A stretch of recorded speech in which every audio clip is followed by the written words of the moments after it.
السلام علیکم پیارے ساتھیوں، آج کی کہانی کا نام ہے زخمی شہزادہ اور رحم دل بادشاہ۔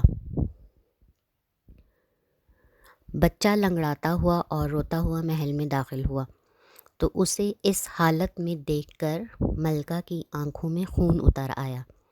وہ روتی چیختی بچے کے پاس گئی۔ اسے دیکھا تو اسے سخت چوٹ لگی تھی، کئی جگہوں سے خون بہہ رہا تھا اور گھٹنے کی ہڈی ٹوٹ چکی تھی۔ بچہ تکلیف سے بے حال ہو رہا تھا۔ بچے کی یہ حالت دیکھ کر ملکہ بدحواس ہو گئی۔ اس نے بچے سے پوچھا کہ تمہیں کس نے مارا ہے؟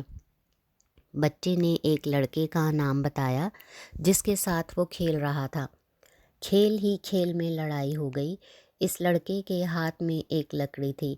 اس نے اسی سے اچھی طرح خلیفہ کے بیٹے کی مرمت کر دی۔ یہ سن کر ملکہ آگ بگولا ہو گئی۔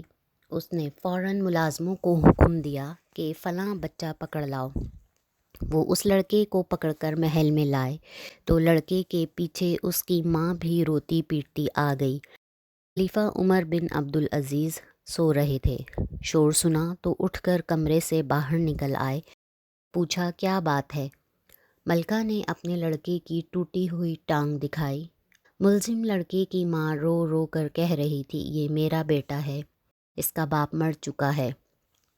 عمر بن عبدالعزیز نے عورت کو قریب بلایا اور پوچھا کیا اسے بیت المال سے تنخواہ ملتی ہے؟ عورت نے عرض کیا نہیں۔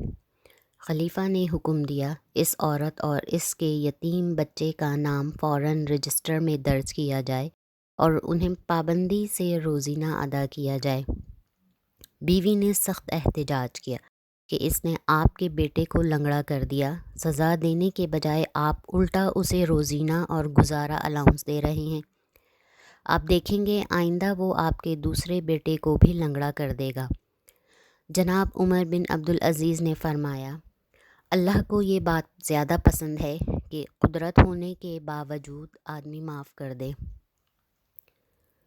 اور اگر حکومت ملے تو عوام کے ساتھ نرمی کا برتاؤ کیا جائے، کیونکہ اسلام کے نظام حکومت کی بنیاد ہی عوام کی خدمت اور ان کے ساتھ حسن سلوک پر قائم ہے۔ قوم کا سردار قوم کا خادم ہوتا ہے، نہ کہ مخدوم اور جابر سلطان۔ پیارے ساتھیوں، پلیز میرے چینل کو سبسکرائب کریں، لائک کریں، شیئر کریں اور بیل کا آئیکن دبا دیں تاکہ جیسے ہی کوئی نئی کہانی آئے تو وہ آپ تک پہنچ جائے۔